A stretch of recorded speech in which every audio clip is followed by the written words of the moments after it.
We had a first child during that time, and so that was an interesting learning exercise.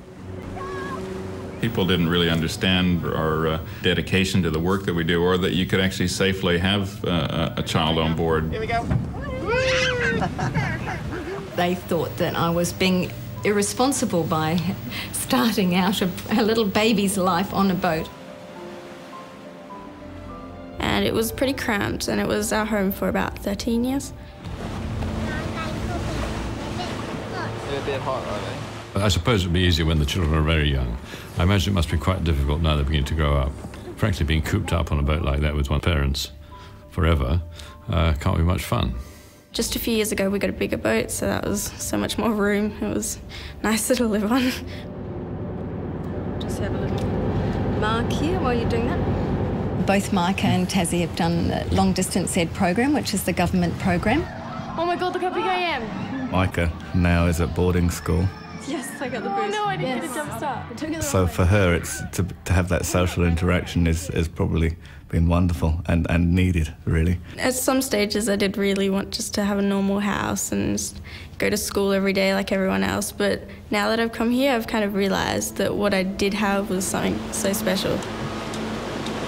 Tasman would dearly like to go to boarding school as well. She sees the opportunities that Micah has now, and I think she would actually like to have a go there. You can do it! You can do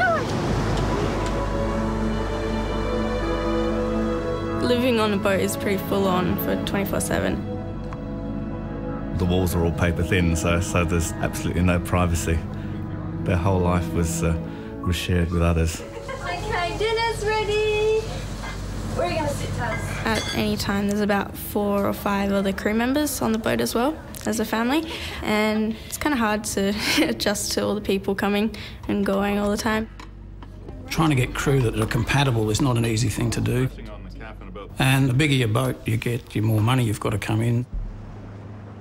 Just pulling up to the Bowser once would be enough to give most people a small heart attack. On our boat at the moment holds 15,500 litres of fuel. We would probably burn that in about 4 months. Eventually they got oil and gas exploration people like Woodside to support them considerably, and I think that's what's kept them going recently. They were interested in what we were doing because it had a bearing on how they were producing and drilling and exploring in some of their offshore areas. And they fund us to find out before they do something that's going to be destructive. There is a conflict of interest because people are being paid by the companies, and if they take on the work, they must have strong ethical guidelines and just do the science. It's rather easy to sell your soul to the industrialists because you become, as it were, influenced by what they want. Of course, taking money from industry can affect scientific outcomes. Of course, there's corruption. There's vested interest at stake. And Kurt and Micheline are not naive about that. But I respect their integrity, always ensuring that that money is spent for the sake of the whales. See you, Skip. Most scientists manage somehow to sort of tread this very difficult thin line between producing good science and producing what other people want them to produce. It's not easy. I think the Jenners have managed it quite well.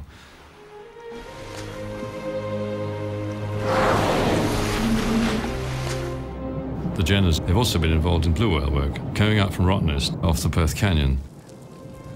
And we were able to determine that the reason those blue whales were there was that they were feeding, and that just wasn't known before.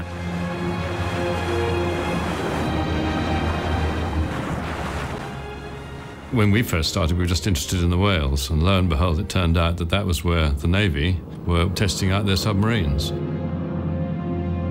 There's a lot of contention on what impacts various industries and man-made noises and man-made operations have on whales. And we do know they'll deviate their course to go around some operations, but what we don't know is the life cycle consequences of that. And the Navy's actually changed their main exercise area to an area further south, and they've changed the time of the year that they do most of their exercises out there. We're quite happy and proud to be part of that research team that ended up having such a good result. If you see a blue whale eye to eye, you realise that, you know, our mission is then to do everything we can to help those animals. And this particular occasion, there were 2 adults, and I was able to get in the water and just swim over slowly towards them. One of the 2 just swam beside me and just stopped. And I was able to look into the eye of a 25-metre blue whale.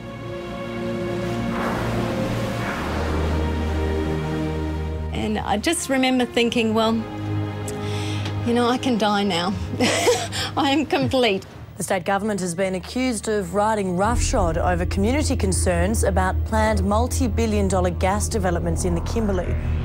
Stop the LNG! Colin Barnett thinks if this is inevitable, he's got a big fight on his hands. Sponsoring a massive plant which would liquefy natural gas from the offshore Browse Basin gas field. The first task will be to choose one site where a hub can... You would need new port facilities, roads, airstrips.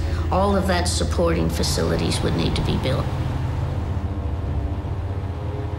We were invited to sit on a task force group and basically advise the state and federal governments as to whether there were any risks for certain species that might need to be considered in selecting the hub site. And I noticed, much to my horror, that Camden Sound was on the list, and I made it certainly a point, even from the first meeting, to let people know that that was not going to be an acceptable spot for that LNG hub. It's the classic balancing act. What do you give priority? Do you give the whales priority, or do you give 200 people's jobs and $3 billion gas proposal priorities? One of the world's biggest whale nurseries has been discovered off Western Australia. Researchers have found female humpbacks give birth in the tropical haven of Camden Sound, north of Broome. We had an interesting phone call from some of our friends and colleagues saying, tongue-in-cheek, "Oh, it's all over the news, didn't you hear? They've discovered a calving ground in Camden Sound." Probably the highlight for me was seeing the baby whales practicing their breaching, jumping out of the water. It was a bit of a slap in the face to all those who'd done all the lead-up work. It was sort of a bit of a silly thing to do on his part. We're in no way are we trying to discredit the Jennens work. That's not what we're about. We didn't announce that we had found a maternity ward. I think you'll find that it's actually the press that really pushed that, not WAMSI. Something as significant as the whale maternity ward in Camden Sound should be understood and researched. I don't think hiding that is the way to go forward. It was naive for us to think that we could keep that place a secret forever. If it was going to be considered in part of this development process, well, then the world really did need to know that it was a special place. Some things are priceless. A whale nursery is one of those things. It would be a crime, I think, to have such a development anywhere near a whale nursery. We had some ongoing research that was actually being done in that very year that was sponsored by some of the oil and gas companies in the area. So we did actually have a good basis from which to convince the other players in the room that this was not going to be an acceptable spot. The government has decided that James Price Point will be the site of an LNG industry in the Kimberley. James Price Point is a low-flat tableland about 300 kilometres from Woodside's gas reserves in the Browse Basin. Where the hub is proposed to go is right on the border of the largest humpback breeding ground in the world, and they'll all stream past it at some point. 9 months of the year it's probably quite benign for humpbacks, but for 3 months it's quite critical. So they could potentially design it whale-friendly, but again, it'll be a political decision at the end of the day. It'd be great if the world didn't need LNG and the whole process could just disappear. The reality is the world does need this product. Now, we're certainly concerned that any other vital processes that go on with back whales, etc., here at James Price Point aren't disturbed. But from what we can tell so far, it's nowhere near as critical a point for humpback whales as Camden Sound. I don't applaud Price's Point. And if we have enough opposition to it, we can stop it. But there's too much of that being prepared to lie down and say, oh, well, we'll live with it. We'll be living with a completely changed Kimberley. It will not be the same place ever again. I don't think that Kurt and Michelin have sold out by working with the government and Woodside to situate the LNG hub. If you don't work with these people, who are you going to work with? You need to work with these people. Our role in life is not to stop development. We draw the line at banging the drum and becoming political activists ourselves. People can get very emotional and wound up about whales, and when you look into the eye of a whale, you can't help but get emotional about them. But for us as scientists to take that emotion to our work, you can't.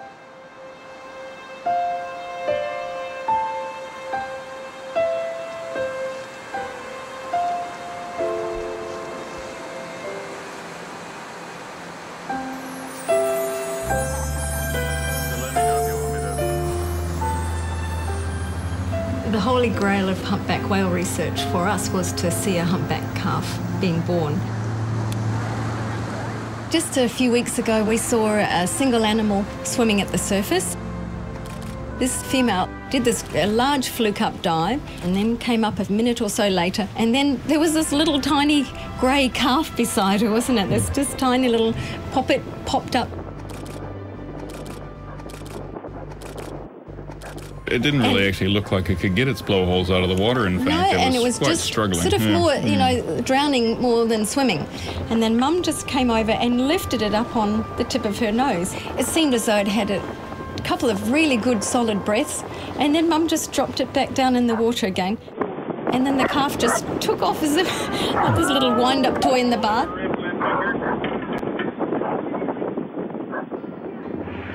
So we were thrilled to realise that we had experienced that calf's first breaths and the beginning of that calf's life. To see every little wrinkle, every little crease on that calf's body, and to realise those little lungs were just pumping air into it for the very first time was pretty special.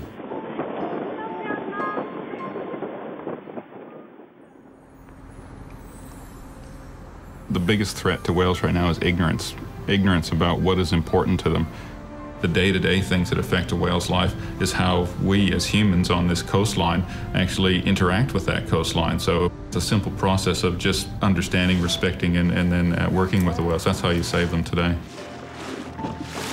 The protection of Camden Sound is paramount, whether it's a marine protected area, whether it's a heritage listing. Some of these titles and the pieces of paper are almost academic, but the concept is that we need to protect that area for the calves of the future.